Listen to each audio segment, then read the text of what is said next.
a guy we should be adding. And if you add him this week, you loved life because he was coming off not just a great Sunday last week when we were ahead of that curve, but also a great Thursday night football as well. So last week, 7 for 9 for 164 and a touchdown. This week on Thursday, 5 for 5, 77 and a touchdown. He didn't even play the first 2 weeks of the year, and he's already a top 10 tight end in scoring, if you can believe it. Fantasy Sports Today, only on SportsGrid. Travis Hunter, Joe, is a part-time wide receiver. As I've told people from the moment he was drafted, there is zero chance long-term that they'll continue to do this in terms of playing offense and defense. They're going to have to pick a position with him. Brian Thomas, he was unbelievable. Talking to the Jaguars about him last season, he was so far ahead of schedule where they thought he'd be super smart. He had a wrist injury, by the way. We need to mention that, Joe, earlier this season. Pro Football Today, only on SportsGrid. SMU is undefeated. You got Louisville that knocked off Miami. Yeah. Miami has one loss. There's multiple teams that potentially can make a run for an ACC championship. So their backs are still against the wall. Like Georgia Tech is not a shoo-in right now just because they're undefeated, because they still have to play Georgia at the end of the year as well. Even though it's out of conference, that can knock them out of the playoff. SportsGrid's College Football Today. $17,848 have been bet on this question, Joe, at Kalshi. How many pro football games will Taylor Swift attend this season? They average an average of 9.3 games during this season here, and a lot of that has to do with her reduced touring schedule, and this maybe being his final NFL season. Incredible stuff here. The Early Line, only on SportsGrid.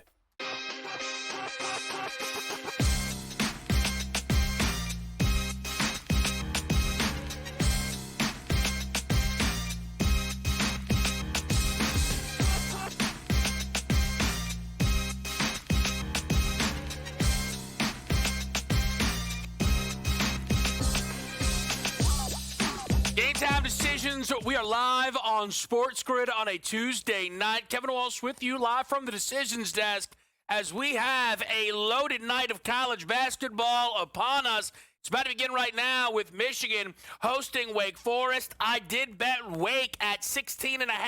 Like them at 15.5, which I know is widely available still out there. This game is about to tip. We will get into the full card with 3 games featuring ranked action. I am involved in all 3 of those games. What are they, you may ask? They don't feature Iona just yet. Cal's off to a little 2-0 start they played earlier today. Louisville hosts Kentucky, a climbing number. Fascinating spot for those who were in on Louisville early. I'm sure they feel good about it. What do you do now as this numbers continue to run up, seeing 6.5s widely available in the market? Ranked Illinois, a banged up Illini, hosting Texas Tech. That number checking in 3.5. Nice total there. It's 167.5. And then late night double digits is what Gonzaga's going to lay to a Creighton team who metric-wise, at least through the projections, don't shine as bright as that 23 next to them by AP voters. We'll see if they can live up to that ranking and hang here with Creighton. You also have all 3 of the superstar freshman class involved. That is no slight to Koa Pete, who is on this slate, Nate Ament, who is not. But the trio, you know them, Cam Boozer, Darren Peterson, and A.J. Dybonsa.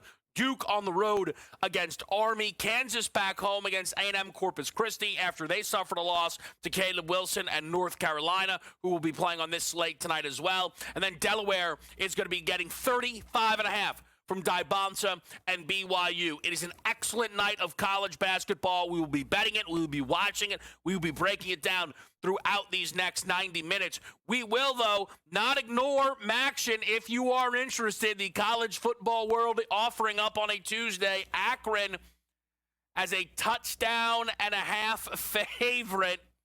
And then you get Western Michigan, slight favorite against Ohio as we settle into the MAC slate here. 8 o'clock, that's a pair of 4-1 MAC teams who will be hoping that they can find themselves in that MAC championship game. So that is certainly an important one for those out there with any MAC futures. Speaking of the futures market, though, impacts could be seen as we get the next set of the College Football Playoff Committee's rankings. We have seen one, we await the next, and I really believe the biggest thing we will be watching tonight is, do any teams outside of the Power 4 conferences crack the top 25? Last week's first unveiling, none were in that top 25. They told us that Memphis was the highest rated team as they kept going through it. Certainly it's not going to be Memphis as they lost. The AP poll, which is out now, features both James Madison at 24 and then South Florida at 25. One of the most interesting talking points right now for the committee, the college football world, and the betting world.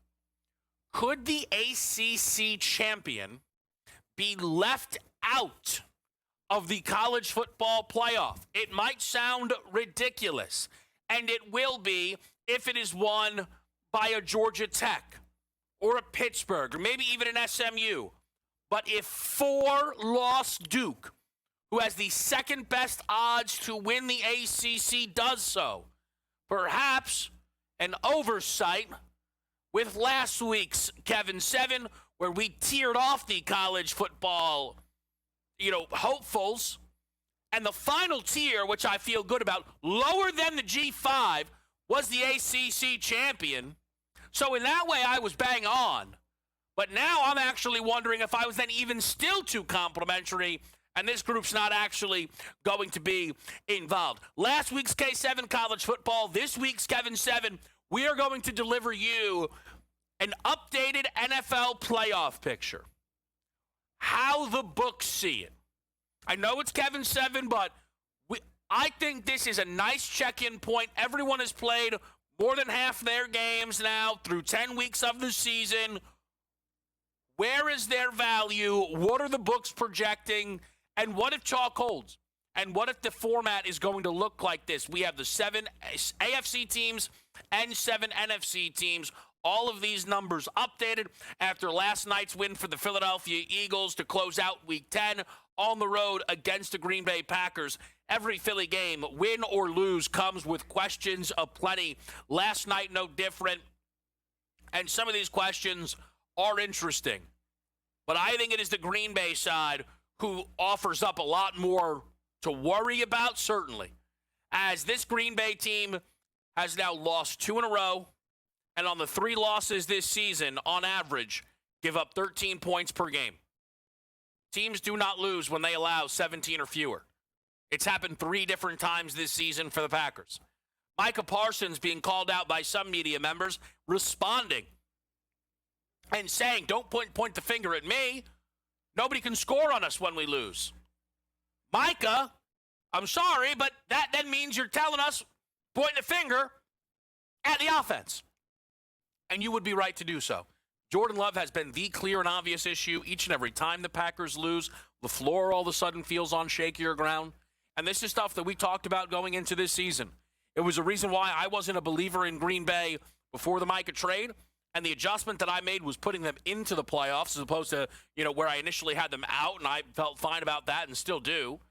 But I never believed in Green Bay or was desperate to bet Green Bay to win the Super Bowl following the Micah trade because questions around their quarterback and their coach were still valid. But we are now seeing some really interesting numbers on the Green Bay Packers. And we're going to talk about those. We will talk about also next week's incredible Sunday slate. We always get Brady Cannon in here on a Tuesday night to get his early looks at some of the early numbers. And there are 3 monster games next Sunday. The Philadelphia Eagles hosting the Detroit Lions, the Denver Broncos hosting the Kansas City Chiefs, and then is the LA Rams hosting the Seattle Seahawks. All of those games will be heavily bet and will move a number of markets. Excited to get Brady's thoughts on that. Now, we've talked a lot about the college hoops, right? College football. Where else may you be betting on tonight's slate? Potentially a little NHL action. George Kurtz is going to help us get settled in for that, but it also very well could be an NBA night for you. Not the biggest NBA board, But of course, King of the Court will have your attention. It always seems to have people excited and raring to go and to go through an entire slate here. And let's just, you know what? Let's put it on the board for the people. King of the Court style, I'm going to back Jalen Brunson. King of New York, right? I don't love that. But hopefully tonight it holds true. Brunson has now had 5 straight games without 50% from the floor. I think we go over the 36.5 points, rebounds, and assists. Coming off a no-assist game, that's a bounce-back spot. He's been great diming the basketball, though, in his last 3, with 7 or more in all of them. I think we get that 35, maybe 40-point Brunson game in an up-tempo affair against the Memphis Grizzlies. He's my King of the Court pick. I am taking him over 36.5 points, rebounds, plus assists. From our crew here tonight, AJ on Texas Tech money line in that matchup with Illinois. We'll talk about that as I'm going to break down the college card after the break. Chris is on Kentucky Louisville over the 173.5, expecting points and a big-time total in that matchup between the Cardinals and the Wildcats. And then a Yegor Demon over 1.5 made threes prop there from Sam, sticking with the NBA. And to stick with the NBA once more, and we will talk about this in our opening hour here in about 15 or so minutes time. The big news out of the association: Nico Harrison fired by the Dallas Mavericks less than a year after trading away Luka Doncic. That decision has more than blown up in Nico and the Mavericks' face, and they were left with no choice but to fire the guy who they gave that opportunity. And that will have a ripple effect. How, though, is perhaps maybe not as obvious to everyone. It will move markets, though, if what I believe is going to happen does. We will break that down in this hour when we get the college basketball picks on the board next.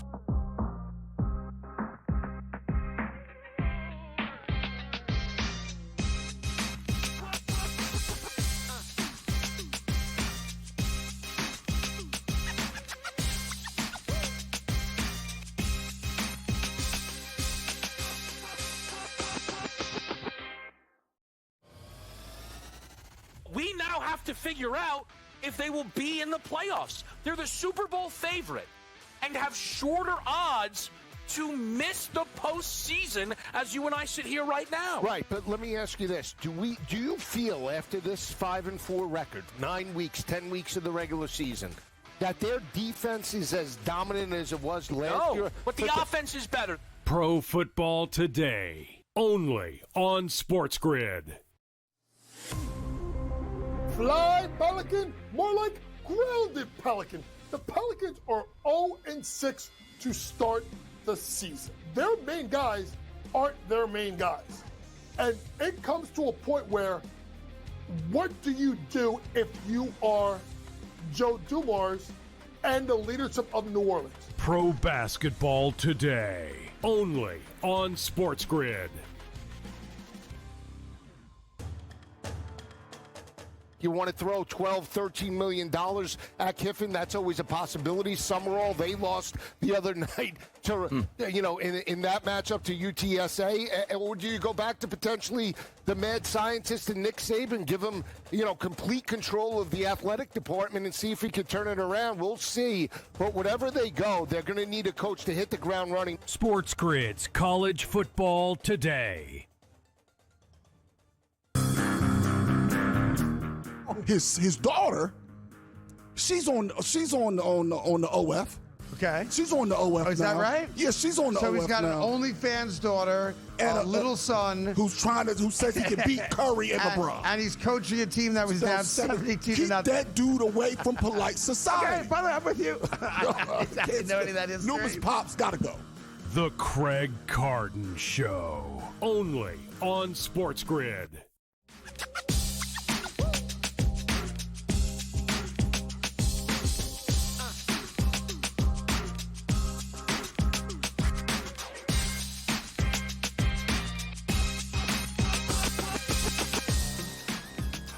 Live right here on SportsGrid. It is a Tuesday night. It is a loaded college basketball slate. Number 6 Michigan in action right now against Wake Forest. I am on Wake in this game at 16.5.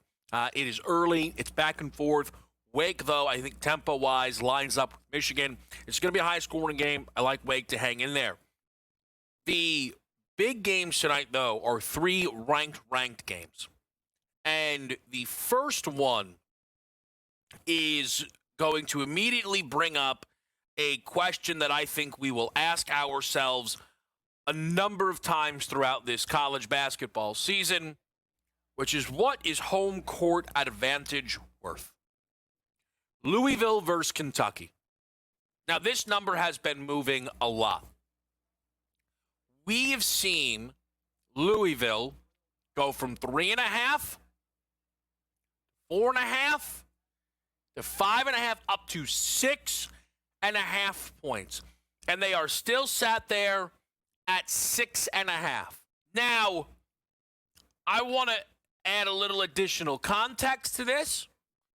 Ken Pom, not gospel, but usually these things can line up, the market and the ratings there. Now, it is early season.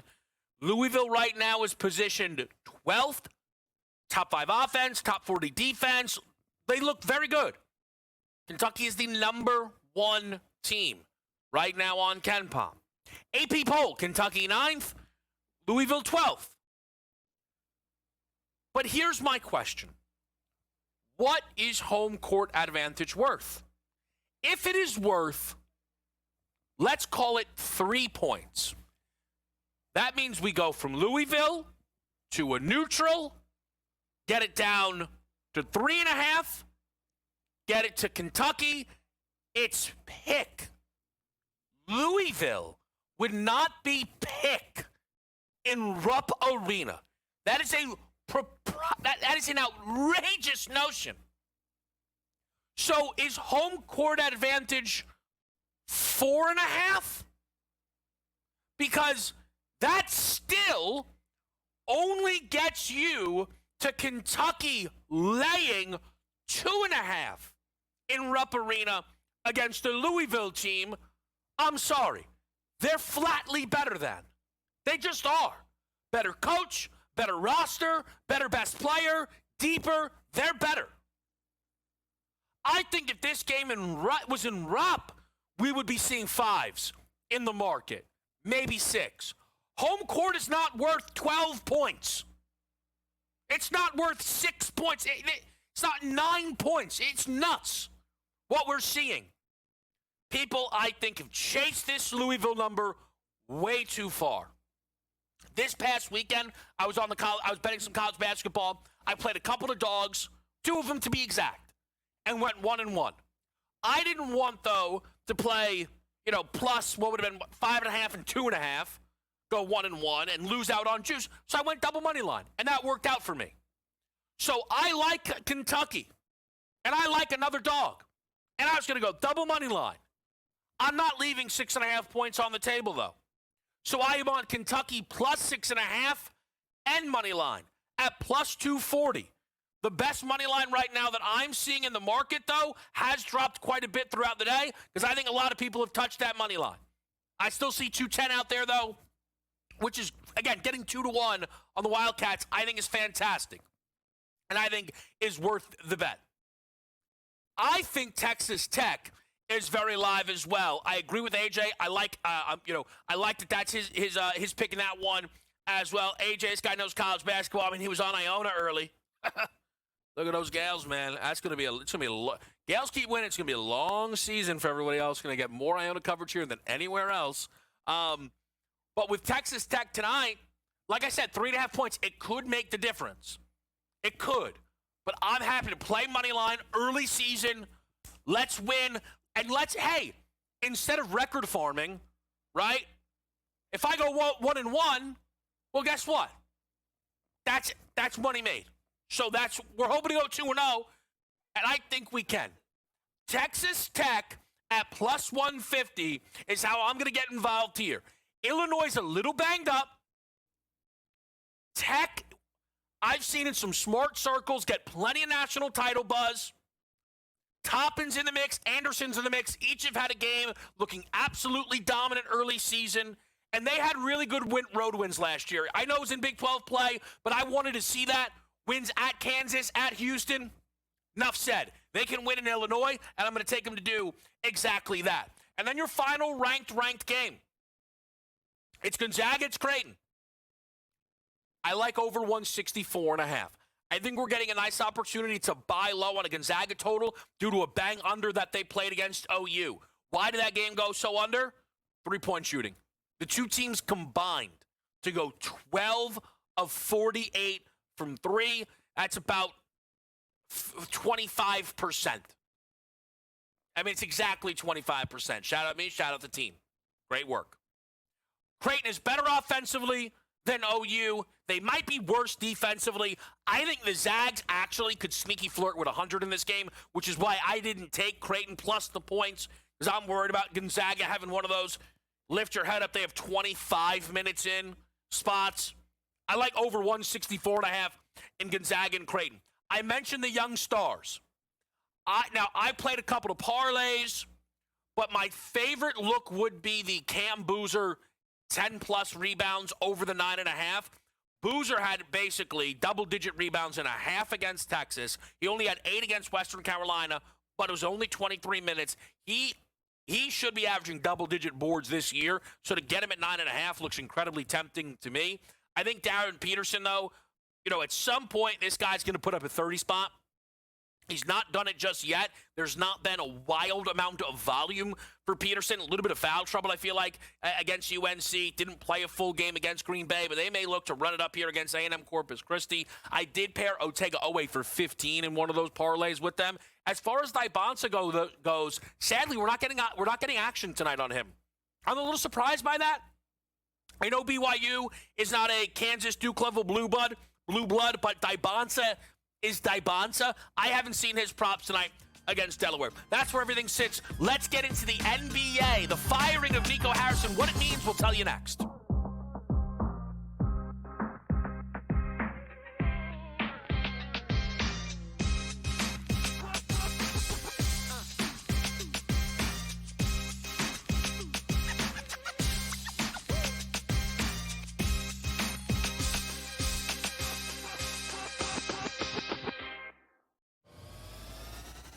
We now have to figure out if they will be in the playoffs. They're the Super Bowl favorite and have shorter odds to miss the postseason as you and I sit here right now. Right, but let me ask you this. Do you feel after this 5-4 record, 9 weeks, 10 weeks of the regular season, that their defense is as dominant as it was last year? But the offense is better. Pro Football Today, only on SportsGrid. Fly, Pelican, more like grounded Pelican. The Pelicans are 0-6 to start the season. Their main guys aren't their main guys. And it comes to a point where, what do you do if you are Joe Dumars and the leadership of New Orleans? Pro Basketball Today, only on SportsGrid. You want to throw $12, $13 million at Kiffin? That's always a possibility. Summerall, they lost the other night to, in that matchup to UTSA. Or do you go back to potentially the mad scientist and Nick Saban, give him, complete control of the athletic department and see if he could turn it around? We'll see. But whatever they go, they're going to need a coach to hit the ground running. SportsGrid's College Football Today. His daughter, she's on the OF. Okay. She's on the OF. Is that right? Yeah, she's on the OF. So he's got now. an OnlyFans daughter and a little son who says he can beat Curry and LeBron. And he's coaching a team that was down 72 to Keep nothing. that dude away from polite society. Okay, by the way, I'm with you. I didn't know any of that is. Numerous pops gotta go. The Craig Carton Show, only on SportsGrid.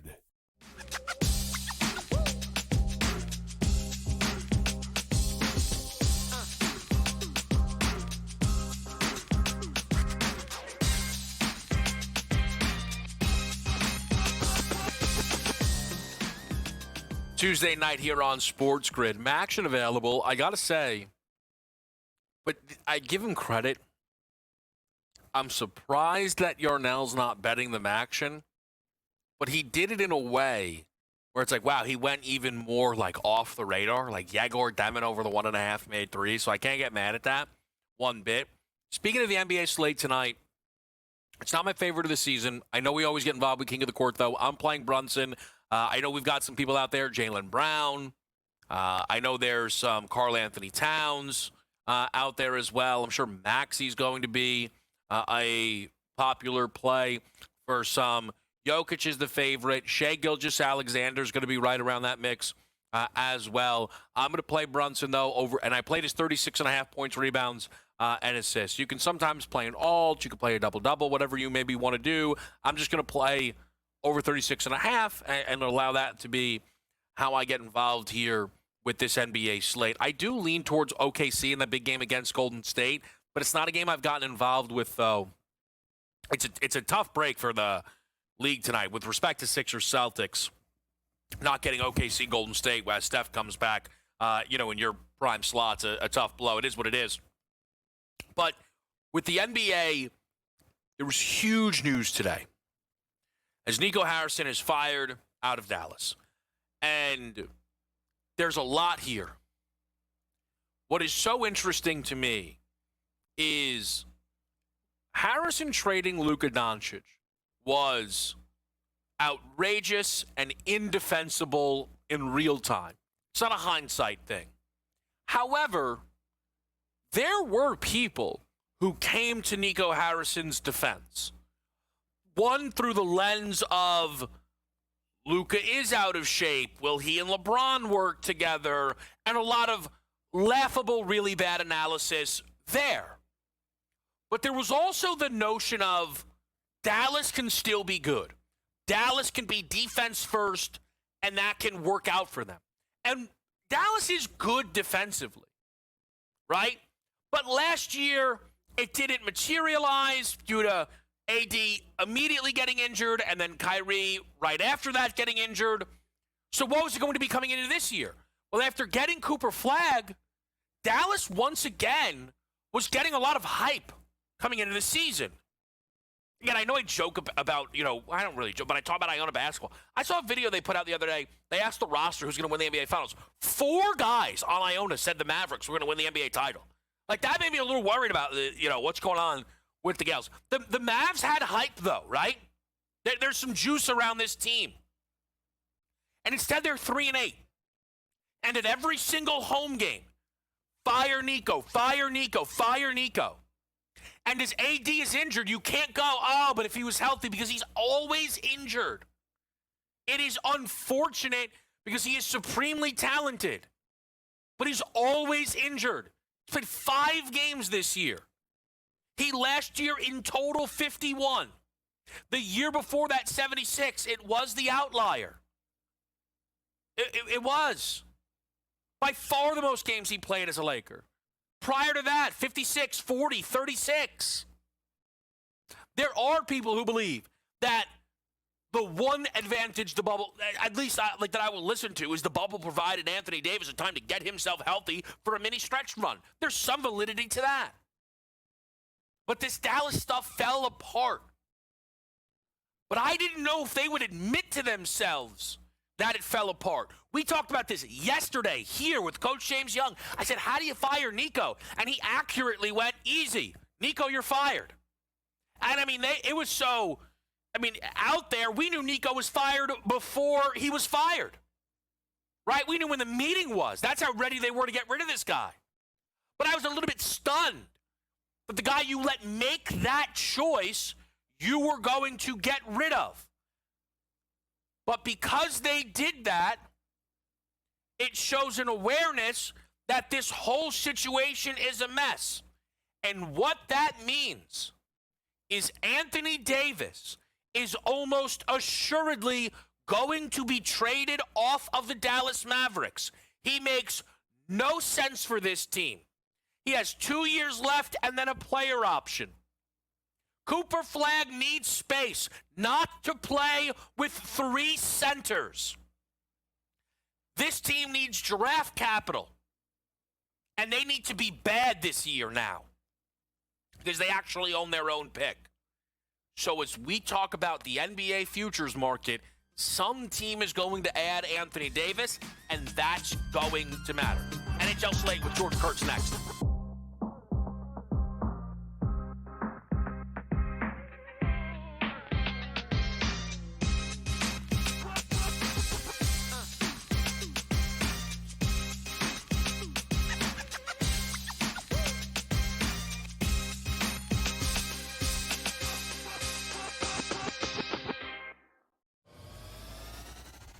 we now have to figure out if they will be in the playoffs. They're the Super Bowl favorite and have shorter odds to miss the postseason as you and I sit here right now. Right, but let me ask you this. Do you feel after this 5-4 record, 9 weeks, 10 weeks of the regular season, that their defense is as dominant as it was last year? But the offense is better. Pro Football Today, only on SportsGrid.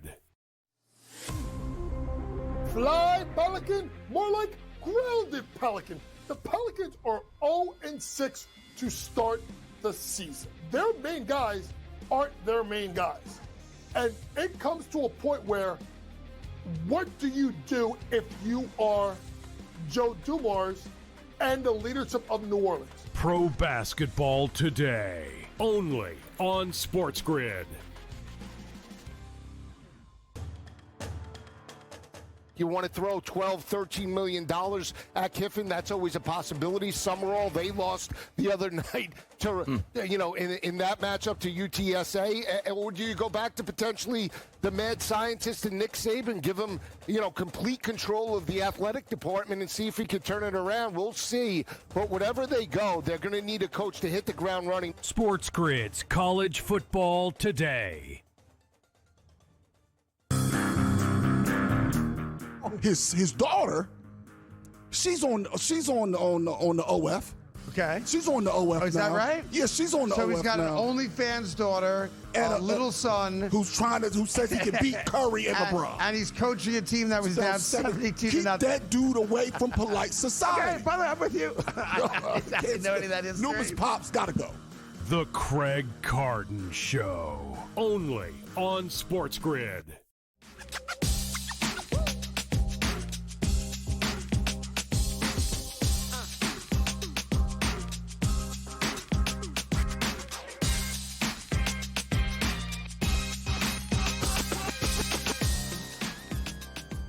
Game time decisions back in a big way on this Tuesday night. Kevin Walsh with you, joined by the premier NBA analyst, George Kurtz. George, it is always great to see you. George, of course, we'll be talking NFL and NHL. Famously, George, I don't know if you remember this. I'm just going to tell a very quick story. But I was, wherever my setup was, we had a technical issue. So it was the morning show when I was doing it with Donnie, and they were like, hey, who can we call? Always George, reliable. He always answers. And Donnie and George had yet to work together, so we were supposed to talk NBA in that segment. So Donnie was like, hey, George, we're just spinning around, kick a little NBA. And George went, you can talk NBA. I'm not talking NBA. I don't talk NBA. And they just went into an NFL segment, which I loved. George, how you doing on this Tuesday, man? Listen, I am well aware that Nico Harrison got fired, the general manager of the Mavericks. All right, I'm not totally oblivious, but if I could name you 15 NBA players, that would be a lot. Again, this is why we're here to talk a little, maybe a little NFL, but I want to get some NHL picks on the board, George, because it's a pretty big Tuesday slate here. I'll start in this 7 o'clock window. I don't know if any of these games are speaking to you. Boston, Toronto, Montreal, LA. The Caps are, slight dogs here on the road against Carolina, who's always good. Anything standing out?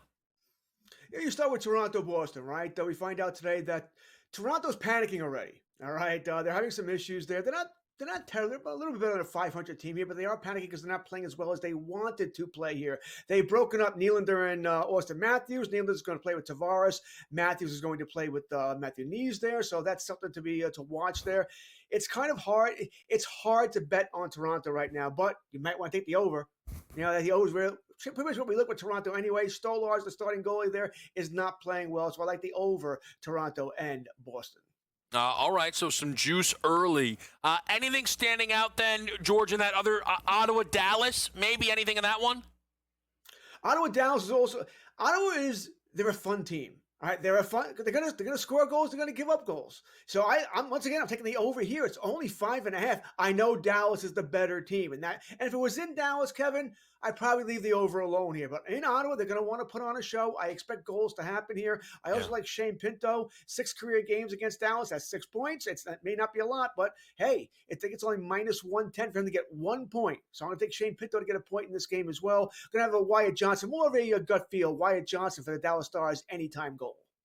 George, maybe the best game on this slate is Colorado going up against Anaheim. Now, that might just be because I'm partial to the Avs. Whenever they're in action, I feel like it's a noteworthy game. It is a bigger number at minus 250, but this is going to get a primetime billing. This will be game number 2 following Boston and Toronto. Anything here for Colorado and Anaheim? Yeah, I got minus 265 here, so people are Wow. on Colorado. Anaheim is not your Ducks of old. Listen, are they in Colorado's league? No. The Avalanche might be the best team in the NHL, certainly top 3, top 5 at worst.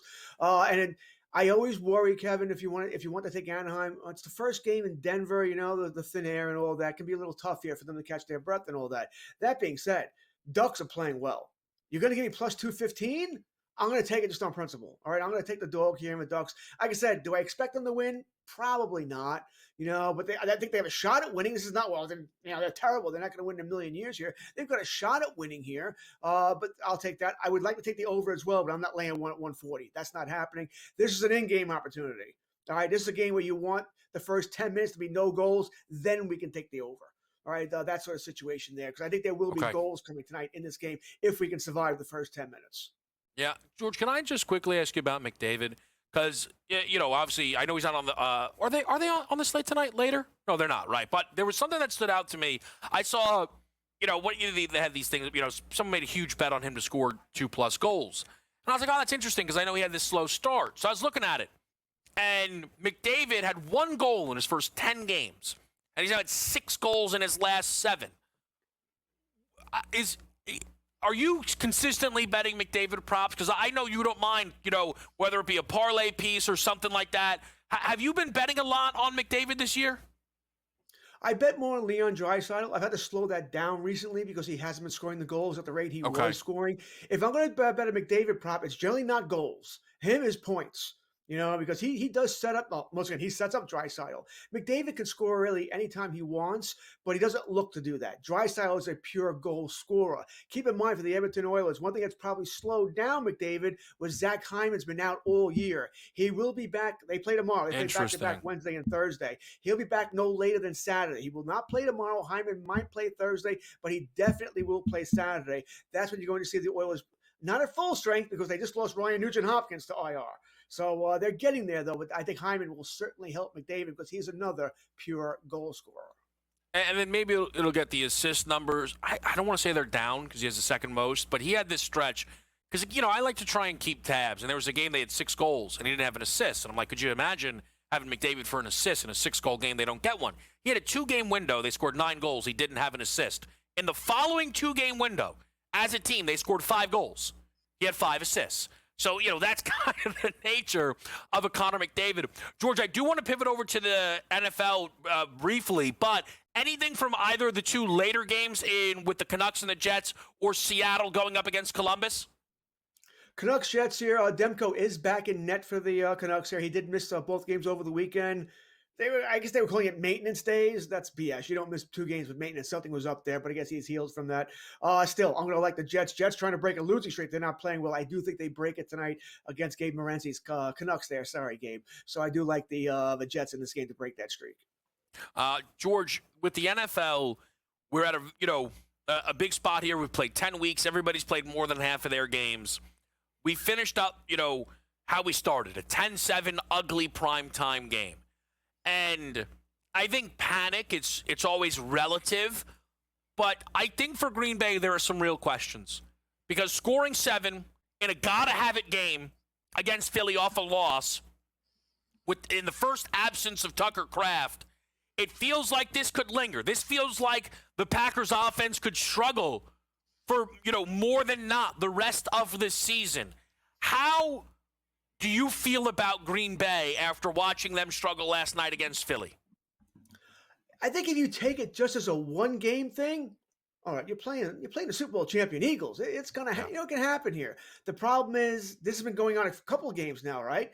All right, you lost to the Eagles. Hey, you lost to the Eagles, fine. But you also lost to the Browns earlier this year where you did nothing. You lost to the Carolina Panthers last week where you did nothing at home. So, yeah, there are some concerns here. Now, granted, their receiving core is all banged up, right? Golden didn't play. They don't have Reed. A lot of drop passes last night, and you lost Tucker Kraft. I get it, but you still scored 7 points. You got to do more than that. I think there's a lot of pressure on the Packers, Kevin, because they made the trade with Dallas, right? You give up all the picks there, Kenny Clark for Micah Parsons.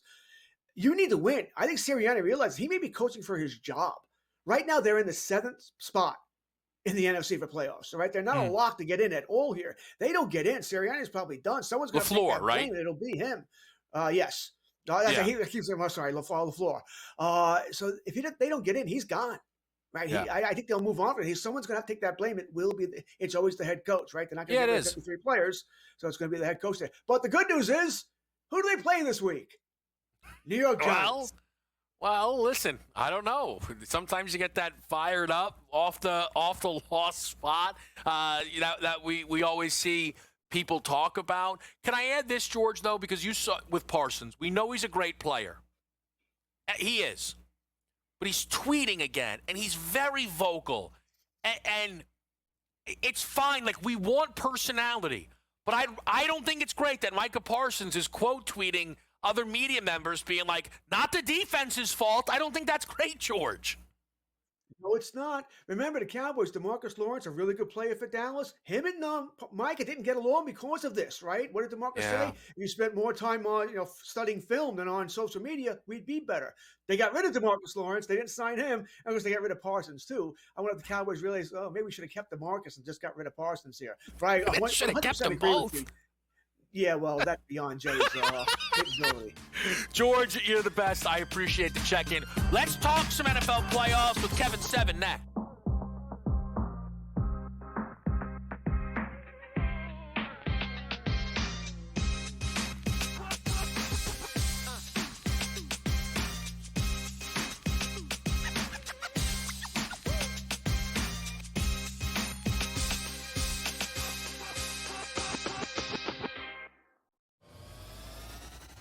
We now have to figure out if they will be in the playoffs. They're the Super Bowl favorite and have shorter odds to miss the postseason as you and I sit here right now. Right, but let me ask you this. Do you feel after this 5-4 record, 9 weeks, 10 weeks of the regular season, that their defense is as dominant as it was last year? But the offense is better. Pro Football Today, only on SportsGrid. Fly, Pelican, more like grounded Pelican. The Pelicans are 0-6 to start the season. Their main guys aren't their main guys. And it comes to a point where, what do you do if you are Joe Dumars and the leadership of New Orleans? Pro Basketball Today, only on SportsGrid. You want to throw $12, $13 million at Kiffin? That's always a possibility. Summerall, they lost the other night to, in that matchup to UTSA. Or do you go back to potentially the mad scientist and Nick Saban, give him, complete control of the athletic department and see if he can turn it around? We'll see. But whatever they go, they're going to need a coach to hit the ground running. SportsGrid's College Football Today. His daughter, she's on the OF. Okay. She's on the OF. Is that right? Yeah, she's on the OF. So he's got now. an OnlyFans daughter and a little son who says he can beat Curry and LeBron. And he's coaching a team that was down 72 to Keep nothing. that dude away from polite society. Okay, brother, I'm with you. I didn't know any of that is. Numerous pops gotta go. The Craig Carton Show, only on SportsGrid.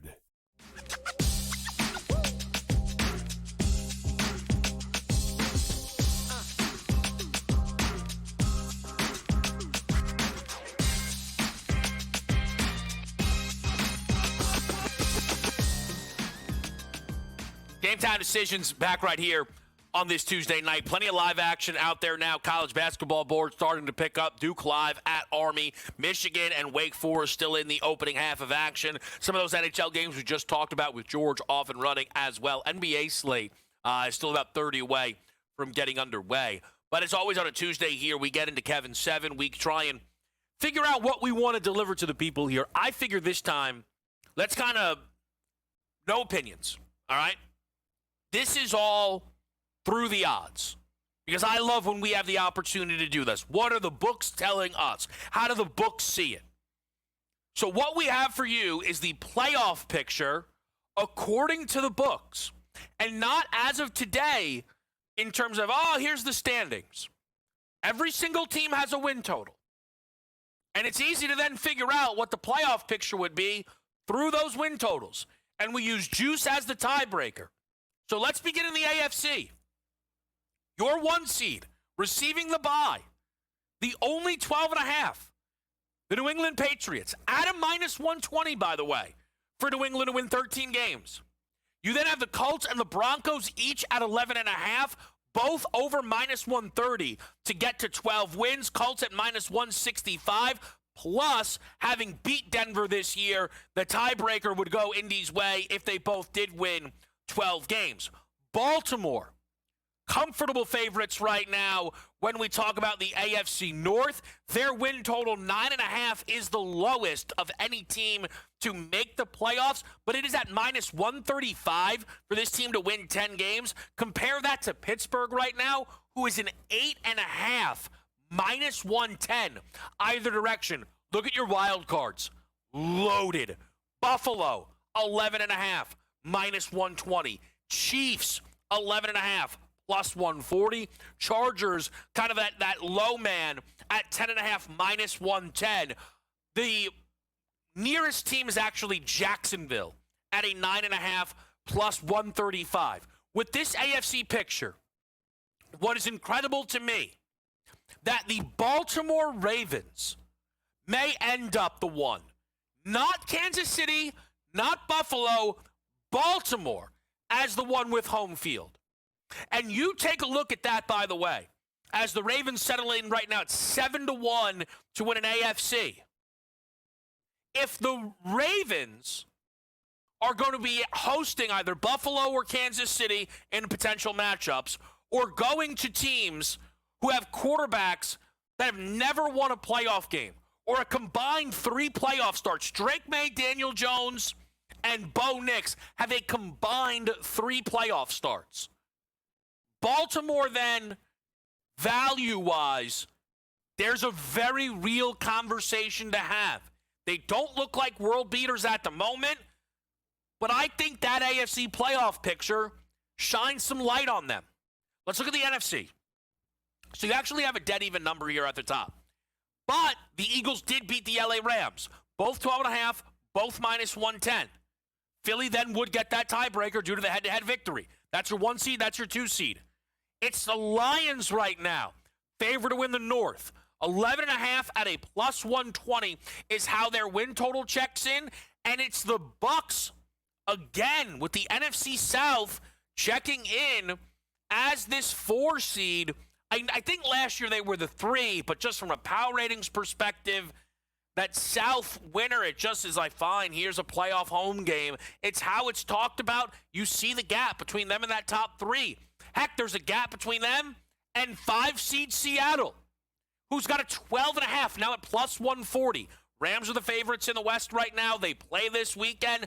Rams, of course, being at home, are booked as favorites.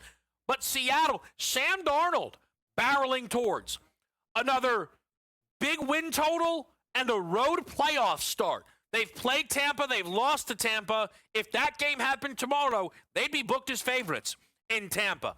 Niners, 10.5 at plus 110, are in front of Green Bay, a 10.5 at plus 140.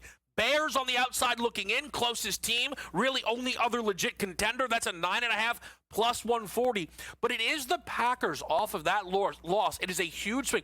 If Green Bay beat Philly, the Eagles would be projected to maybe be the 2 or 3 seed, and the Packers would likely be booked as favorites in the North. Yesterday's loss was a big drop for the Packers, who look like they are headed towards another season as the 7 seed. I believe it would be the 3rd consecutive season for the Green Bay Packers that they would be the 7 seed. The question becomes, when you look at these numbers, where do you find value? What actually feels worth it? What feels like it's worth betting and getting involved with here? And I think, interestingly enough, the maybe most tempting number is none of the 7, but the Bears at around 35 or so to 1. You want to shop around and get the best number. I'm not playing Baltimore today. I'm not playing Chicago today, but I'm trying to get a sense of where there could be some value in the market. And what is interesting with the Bears is while they have to catch a Niners or a Packers, it doesn't feel like anyone is live to catch them. Minnesota and Dallas are the next teams you find in the market. Atlanta, Carolina, Arizona, I'm sorry, stop it. The Bears, if they're in, hey, why not? That's how a 7-seed Jordan Love and Green Bay team operated and nearly found themselves in an NFC title game. But those are your playoff pictures through 10 weeks of football. Right now, how the books see it through win totals, which we can parse out. We can project. That would be your 7 lineup in the NFC. And then once again, a look at your 7 lineup here in the AFC. I cannot get over a world where the Baltimore Ravens start the season in what feels like full free fall. We're firing Harbaugh. Is Lamar faking a hamstring injury? People are wondering. And it's going to be maybe Josh Allen and Mahomes, who don't win their division, and the Ravens maybe get to host one of those teams in an AFC championship game. It is going to be an incredible run out here for the playoffs. Speaking of playoffs, College Football Playoff Committee gives us another taste tonight, plus a loaded college basketball slate. Rob Donaldson will help us out with each of those next, right here on SportsGrid.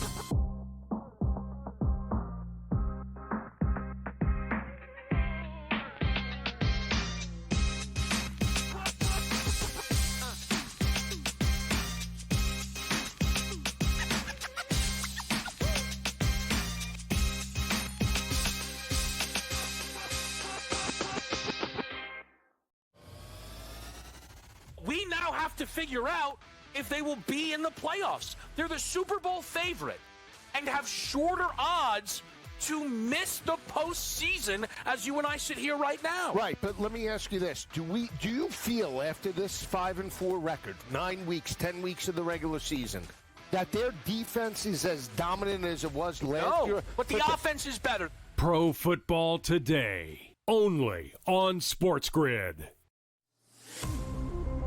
Fly, Pelican, more like grounded Pelican. The Pelicans are 0-6 to start the season. Their main guys aren't their main guys. And it comes to a point where, what do you do if you are Joe Dumars and the leadership of New Orleans? Pro Basketball Today, only on SportsGrid. You want to throw $12, $13 million at Kiffin? That's always a possibility. Summerall, they lost the other night to, in that matchup to UTSA. Or do you go back to potentially the mad scientist and Nick Saban, give him, complete control of the athletic department and see if he can turn it around? We'll see. But whatever they go, they're going to need a coach to hit the ground running. SportsGrid's College Football Today. His daughter, she's on the OF. Okay. She's on the OF. Is that right? Yeah, she's on the OF. So he's got now. an OnlyFans daughter and a little son who says he can beat Curry and LeBron. And he's coaching a team that was down 72 to Keep nothing. that dude away from polite society. Okay, brother, I'm with you. I didn't know any of that is Numerous Pops gotta go. The Craig Carton Show, only on SportsGrid.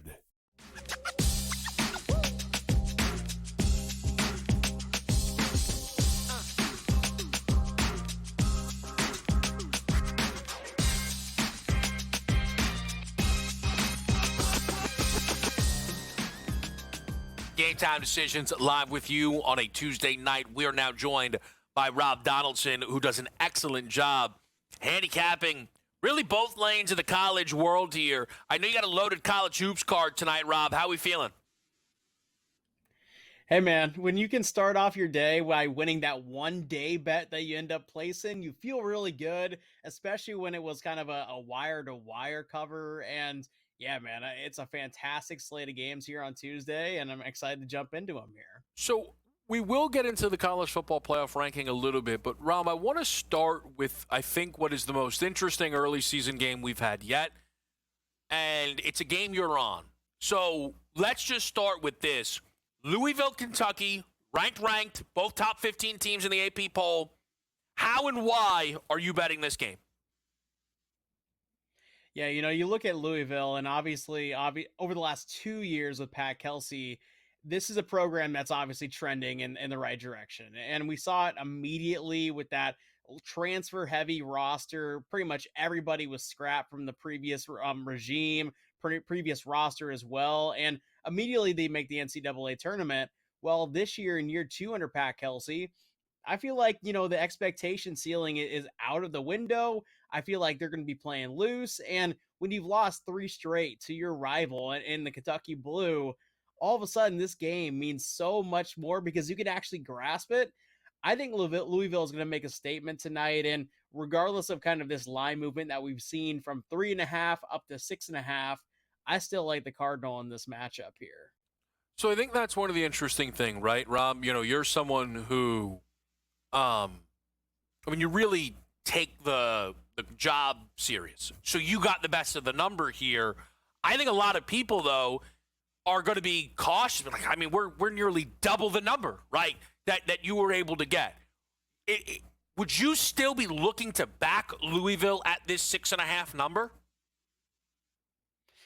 This is kind of where it teeters away, right, in terms of kind of the betting approach, betting value. I still think potentially you can hunt that live line and maybe bring it down, but this is almost kind of where you play the ultimate middle and you take Kentucky, in my opinion, because, that is a full possession. That's an entire 3-point bucket, and when you're talking about a game that's going to be pushed in terms of the pace, like 3 points are going to be, a dime and a dozen. Like they're going to be coming in buckets, and so yeah, I do feel like this number's gotten a little bit too far if you want to back Louisville, but I still think that live line could definitely be in play.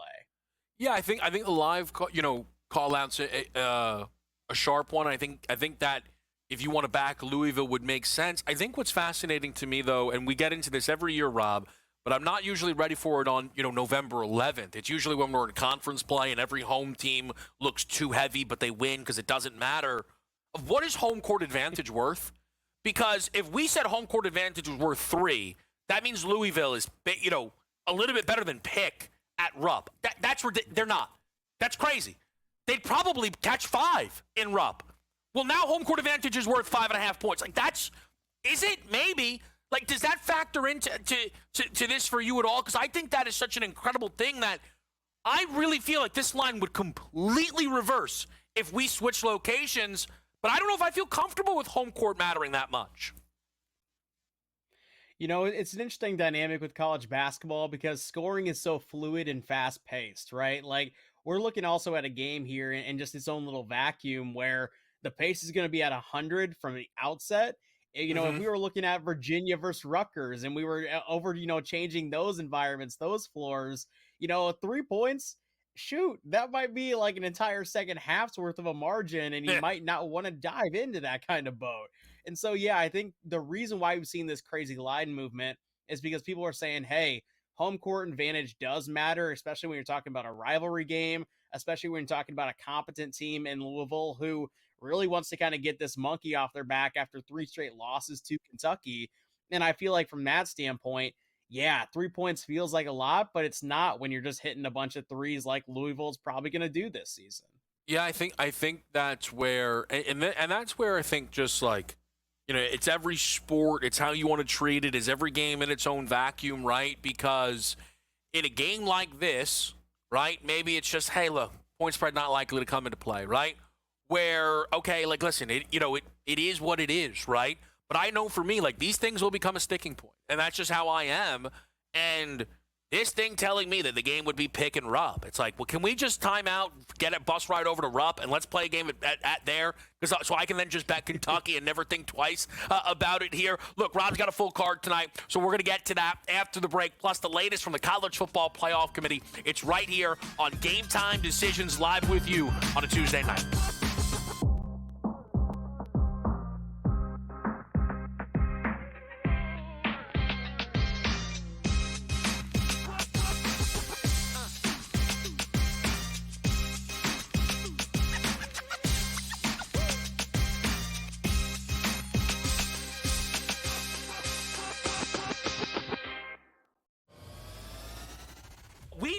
to figure out if they will be in the playoffs. They're the Super Bowl favorite and have shorter odds to miss the postseason as you and I sit here right now. Right, but let me ask you this. Do you feel after this 5-4 record, 9 weeks, 10 weeks of the regular season, that their defense is as dominant as it was last year? But the offense is better. Pro Football Today, only on SportsGrid.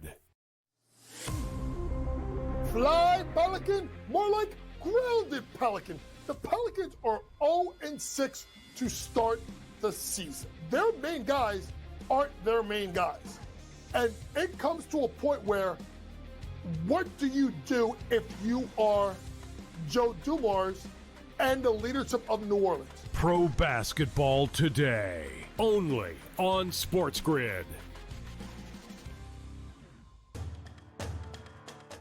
You want to throw $12, $13 million at Kiffin? That's always a possibility. Summerall, they lost the other night to, in that matchup to UTSA. Or do you go back to potentially the mad scientist and Nick Saban, give him, complete control of the athletic department and see if he can turn it around? We'll see. But whatever they go, they're going to need a coach to hit the ground running. SportsGrid's College Football Today. His daughter, she's on the OF. Okay. She's on the OF. Oh, is now. that right? Yeah, she's on the OF. So he's got now. an OnlyFans daughter and a little son who says he can beat Curry and LeBron. And he's coaching a team that was down 72 to Keep nothing. that dude away from polite society. Okay, brother, I'm with you. I didn't know any of that is. Numerous pops gotta go. The Craig Carton Show, only on SportsGrid.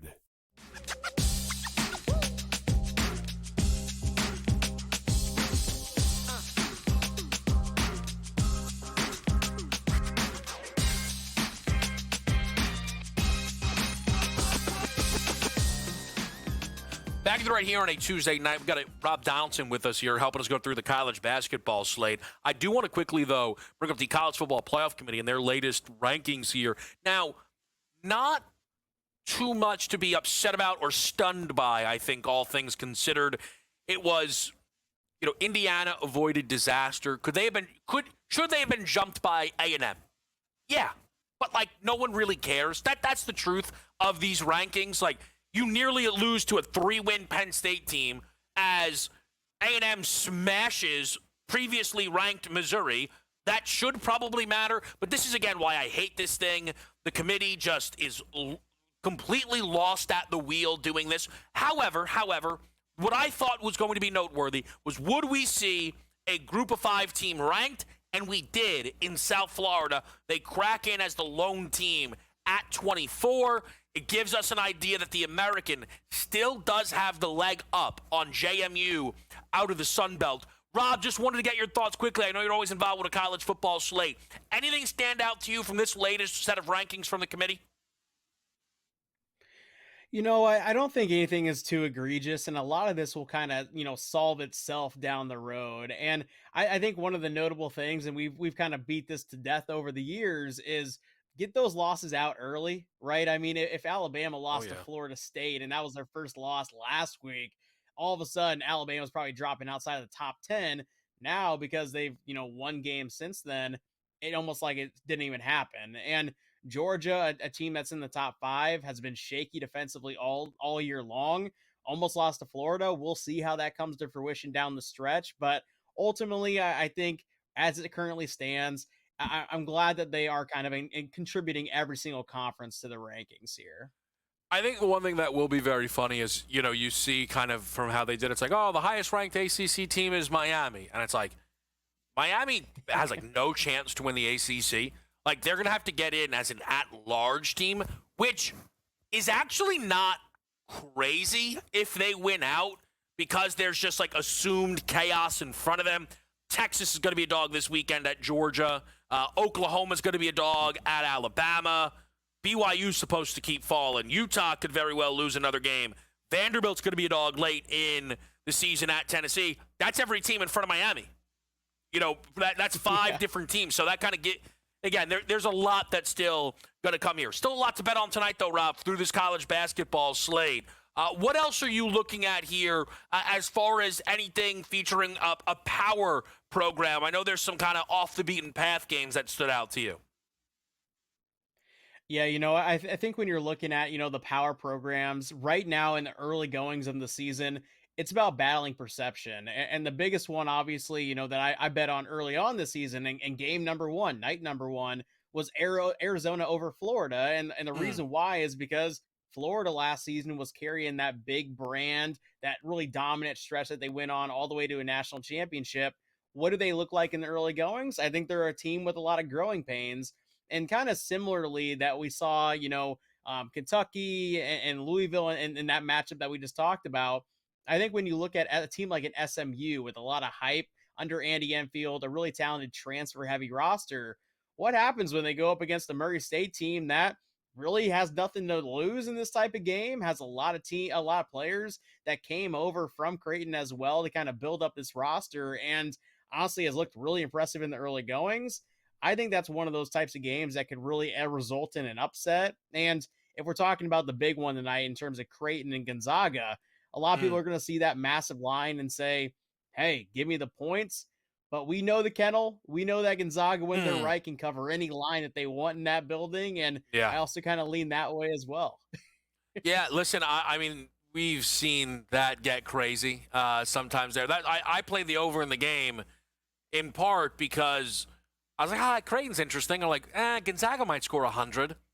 So then you kind of got to pivot when that all of a sudden starts to, creep into the mind.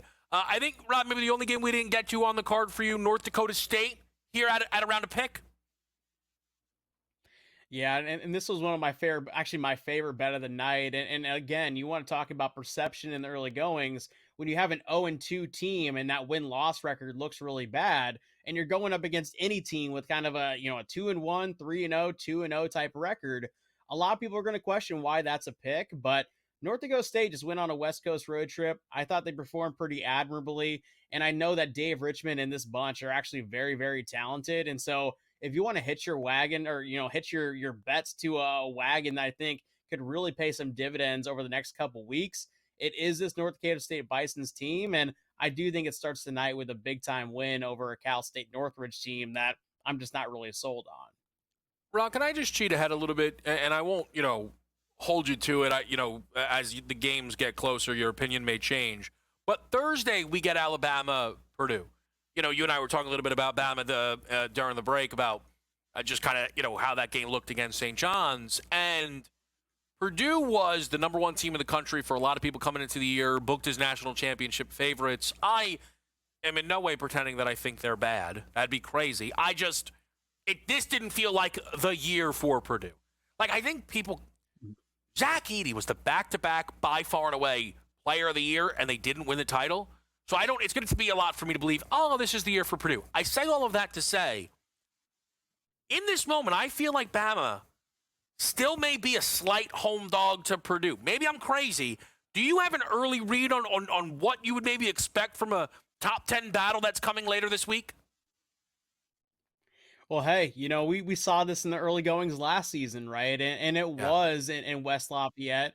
And Purdue, as a slight underdog at home, took Alabama to the woodshed. And I feel like when you do have a team that it maybe isn't returning a bunch of starters, but has the same head coach, has the same fan base, obviously, and still has that kind of that culture that you're trying to instill really early on in the season, I think Alabama's going to have a lot of bulletin board material, even coming off of a big St. John's win. And so, although I think that St. John's win could lead to a little bit of inflation on the Alabama side, I do think that the revenge sort of factor that's at play here is going to be kind of ruling the day. And I would kind of look to lay, up to maybe 4.5 with Alabama at home. Yeah, it's going to be a really, really fun spot. I am curious to see how that all shakes out there. I think it's going to be really fun. Rob, look, man, we really appreciate it. I know we got a lot going on tonight, so I'm going to let you get back to it. Rob Donaldson, thanks as always. Yep, appreciate it, man. Best of luck the rest of the show. Yes, sir, man. Great stuff as always from Rob. And that game between Bama and Purdue, not the only ranked game that we still have to come later this week. We're still going to see Arizona, UCLA. UCLA can't cover a number. They're 0-3 against the number so far. as far as under Mick Cronin. A lot of hype with Donovan Dent coming over. This weekend, BYU, UConn. I mean, what a test for BYU early season to go up against Dan Hurley. So excited for all of that. And just one more time to remind everybody, we got our College Football Playoff Committee, the latest rankings from this group here. And the winner of this ranking, to me, is the American Conference. I mean, it's just what it is. There's no hiding that. And you could argue, again, this scenario where Duke wins the ACC and they don't get put in, there are a lot of ACC teams in the top 25. So for Duke plays UVA this week, I think. They win that game, which they need to in order to be the team who represents the ACC. That's a top 20 win. You're then looking at another likely ranked win that would await them in an ACC championship game. JMU's going to need a lot of help. They're going to need a lot of help, man. And I'm curious to see, let me see quickly because I know we're going to be running up against the break. Did they leave open playoff numbers throughout that? Let's see if this JMU number's moved at all. Minus 400 to miss. Minus 225, I think, the other day. On the move a little bit. We got Brady Cannon on deck. NFL slate. What are we seeing early? We'll let you know.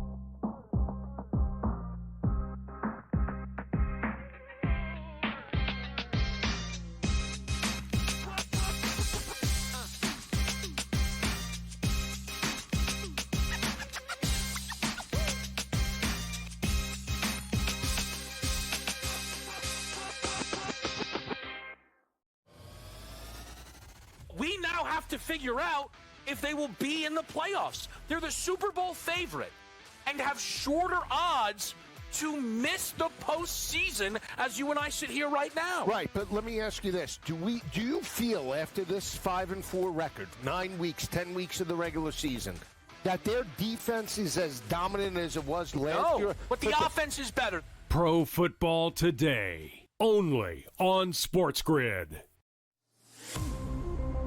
Fly, Pelican, more like grounded Pelican. The Pelicans are 0-6 to start the season. Their main guys aren't their main guys. And it comes to a point where, what do you do if you are Joe Dumars and the leadership of New Orleans? Pro Basketball Today, only on SportsGrid.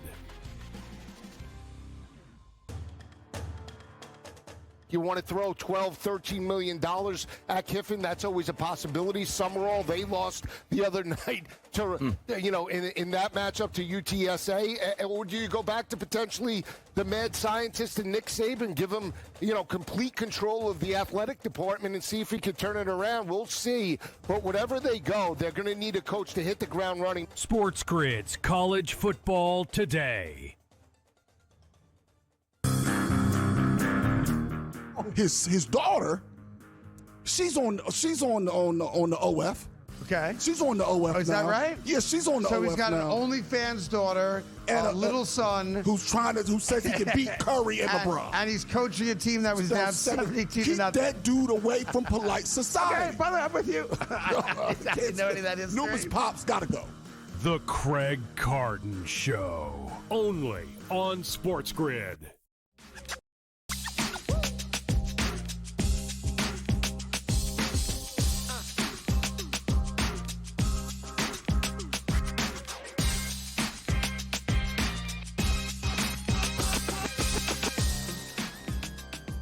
It's Game Time Decisions. We are live on SportsGrid. We will get you a re-rack of all of our best bets and action for the college basketball board, any of the NBA slate still to come. But we'll do that in about 10 minutes' time. As always, we get Brady Cannon in the mix on a Tuesday night to talk through some of the early options for an NFL slate. And Brady, this Sunday, we have not one, not two, but I think 3 monster games that will see a lot of action. And there is one that I am presently stunned by. I don't know if I'm seeing this right, but I think I am. Brady, again, it's always great to talk to you. The Philadelphia Eagles, after last night's game, have moved to 3 in some outlets against the Detroit Lions next week. Is this right? What do you make of this game? I can't wait to watch it. I can't wait to bet it. 3? That feels wild.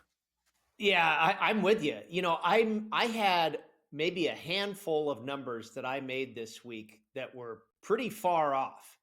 And I was like, all right, let me go back and look at this. What am I missing here? But the Lions-Eagles one, I made the Eagles a 1-point favorite. And, you know, it opened 2.5. There's not a ton of difference between 1 and 2.5, but you talk about getting to 3. Yeah. Boy, this would be one that I would have circled. First of all, I think the Lions are a better team. Okay, so now you have to obviously factor in home field advantage for Philadelphia. That's probably 1.5 points. Maybe it's 2 with it being on a Sunday night. Maybe you give them even extra little edge. But if I figure making the Lions a 1-point favorite, for me, that means they're about 1 or 2 points better than Philly. So, Philly being 3 is saying on a neutral field they're better than the Lions. I don't buy that. I think last night when we saw them play the Packers, the defense probably played their best game of the entire season, and they've added some pieces. I don't really know if the defense is truly as good as we saw last night. I didn't think the offense was anything special last night. Now, credit to the Packers as well, but we know the Lions have a good defense too.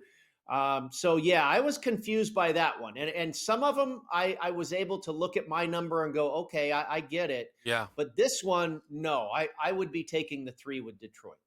Thing is, and look, admittedly, right now, I think it's maybe only 1-3, but I thought 2.5, 2.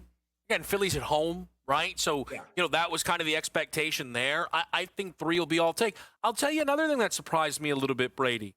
Though it's starting to move back to, I saw Rams Seahawks. I thought 2.5, all the money's going to be on LA. 3.5, all the bets are going to be on Seattle. And This was kind of 2.5 everywhere. I'm looking now, almost 3 everywhere. One expensive 3.5 in the market. What were you thinking when you saw this game? I think you hit the nail on the head, Kevin. It was kind of what we saw last week with the Chargers and the Steelers. Now, the game didn't turn out like that, but I think the wise guys laid 2.5 with the Chargers, and they also, a different group of wise guys, whatever, also took +3 with the Steelers. So that was really dependent on the number, and I think it's the same thing here, like you alluded to. I made it 2, okay? And that would probably garner a lot of Rams action, 2 or 2.5. And that's probably why it's moved to 3. Now I would think you might see some buyback on Seattle. The 2.5, the 3, and the 3.5, those are probably the 3 most important numbers in the NFL. So you're going to get a lot of action on both sides when you dance around, those 3 numbers. And obviously, if you even if you don't necessarily like the Rams, you lay the 2.5 because that's what you're supposed to do. And same thing with the Seahawks. You take the 3 or the 3.5 because that's what you're supposed to do. I do believe the Rams are a better team. I don't think home field advantage is much there at SoFi. That's kind of why I made them 2. I can understand 2.5. I don't really want to lay 3, but I do prefer the Rams side. The third big game, Brady, is the biggest regular season game Kansas City has played. Yeah. Man, could you argue in the Mahomes era? Here's the deal.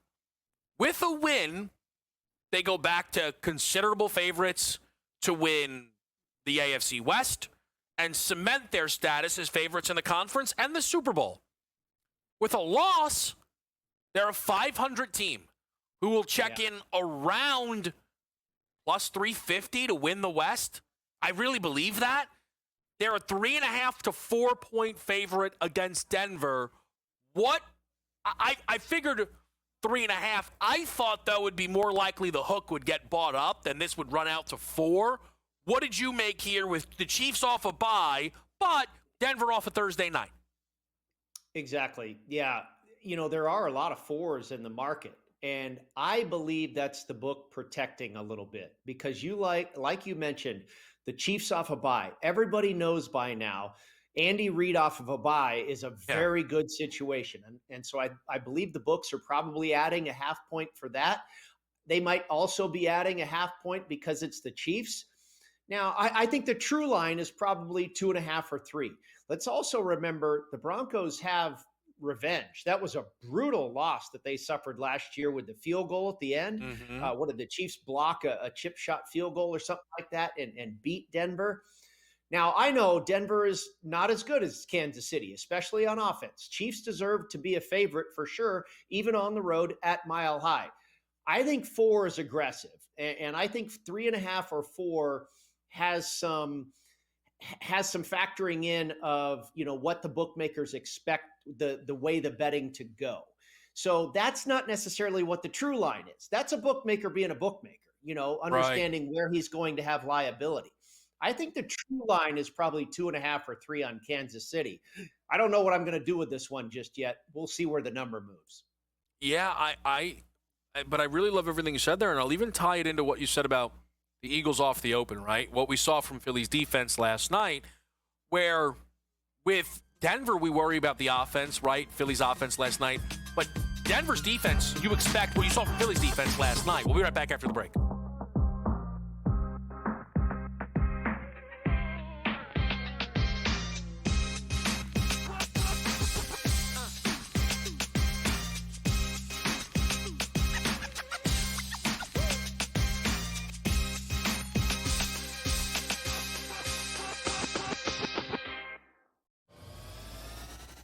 We now have to figure out if they will be in the playoffs. They're the Super Bowl favorite and have shorter odds to miss the postseason as you and I sit here right now. Right, but let me ask you this. Do you feel after this 5-4 record, 9 weeks, 10 weeks of the regular season, that their defense is as dominant as it was last year? But the offense is better. Pro Football Today, only on SportsGrid.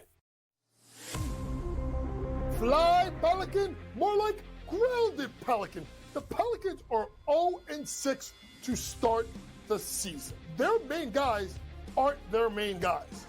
And it comes to a point where, what do you do if you are Joe Dumars and the leadership of New Orleans? Pro Basketball Today, only on SportsGrid. You want to throw $12, $13 million at Kiffin? That's always a possibility. Summerall, they lost the other night to, in that matchup to UTSA. Or do you go back to potentially the mad scientist and Nick Saban, give him, complete control of the athletic department and see if he can turn it around? We'll see. But whatever they go, they're going to need a coach to hit the ground running. SportsGrid's College Football Today. His daughter, she's on the OF.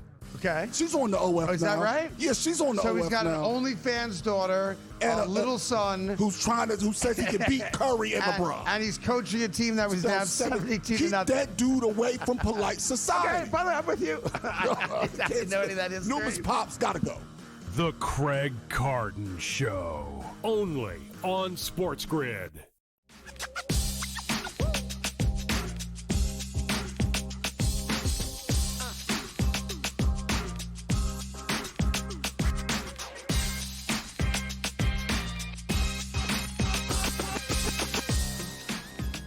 Game time decisions with you right here on SportsGrid. We're going to get you best bets, full cards for the rest of tonight's slate, highlighting the college basketball board. But we are still with our guy, Brady Cannon, on this Tuesday. We talked about the biggest games. Detroit and Philadelphia, LA and Seattle, KC and Denver. But it's a full slate here with a lot of great games. I mean, with respect to Buffalo and Tampa Bay, kind of just misses, I think, the status of those other three. Brady, you mentioned a few games caught you by surprise, including how the numbers started out between Jacksonville and the Chargers. What were you expecting, and what did you see? Well, I was really wanting to bet Jacksonville in this game because I felt the stock couldn't be much lower on them after that debacle against the Texans on Sunday. And the stock probably couldn't be much higher right now on the Chargers after just, dismantling the Steelers on Sunday night. And so now the Chargers go on the road favorite. I made it 5.5. I look at my numbers from last week too, and it feels like that's where it should be. And then I see they're only a 3-point favorite. I'm like, what? I can't take Jacksonville only getting 3. I don't know what I'm missing there. Maybe that line goes up as we, get further on in the week. The Steelers, I couldn't believe they're laying 5.5. I mean, I know they have revenge on their mind over Cincinnati. Historically, they've always beaten Cincinnati, but the Bengals are off a bye. I mean, I figured that was less than a field goal in favor of Pittsburgh. Let's see, the Bears and the Vikings. I'm probably one of the guys that is lower on the Vikings than a lot of people. I don't think they're that good. And I know the Bears defensively, are susceptible to giving up a lot of points as well. But the Vikings, you want to bet that they're going to win this game by 4? I don't know about that. And then the Falcons and the Panthers. Are the Panthers going to win it? I mean, the Falcons going to win a game by 4 over the Panthers? So I had all those games like within a couple 3 points off of what the opening number was. Those really threw me for a loop. It was funny. I try and go through everything before Sunday Night Football. It's just, that gap that we have between the games. And I realized that I was like, man, it'd be great if Pittsburgh could win because then I'd get a good Charger number and a good Bengals number. Right? I was like, if we could, right. And instead, it kind of went the way, like if somehow Pittsburgh won that game big, I was sitting there like, can we get Chargers picks, Bengals +7? That's, not really. I was thinking the same thing. Like after the Chargers blowout, I'm like, okay, man, I cannot wait to bet Jacksonville because people are just going to be all over the Chargers and so down on Jacksonville after blowing that. And it's only 3? I thought I might get 7. I know. It's incredible. Oh, well. Brady, listen, it is always great to check in. I am sure we will again before the week is up. Is there golf this week? You bet. Oh I've got my picks. Let me see. Let's see what we got here. Well, I thought the answer was going to be no. I don't know why I thought the answer would be no. Okay, there's golf every week. Here we go. We took Matt Wallace at 35, Vince Whaley at 36. And let's see, we've got Victor Perez at 45, Ben Coles at 110-1, and Takumi Kanaya at 60-1. We're over in Bermuda, the Bermuda Triangle. Some weird things are going to happen there. Hopefully one of my guys wins. That's on me. I don't know why I thought the answer to that would be no. That's on me. There's golf every week. That's on me. That's my bad. Brady, great as always. A reminder of the action tonight. Some of it's live. Some of it still to come. Best bet style here. Brunson over 36.5 points, rebounds, and assists. At last look, Brunson had done not much of anything. He's up to 5 and 2. We'll take that. Yegor Demon over the 1.5 made threes. He made one early. I thought something was wrong back there in the room. Nope, just celebrating Yegor Demon props. Over Kentucky, Louisville, buck 73.5 for Chris. Texas Tech, Mooney line for AJ. Add it to my card. Give me Texas Tech, money line. Give me Kentucky, money line. Give me Kentucky, plus the 6.5. And then we are going to continue to root in Wake Forest here.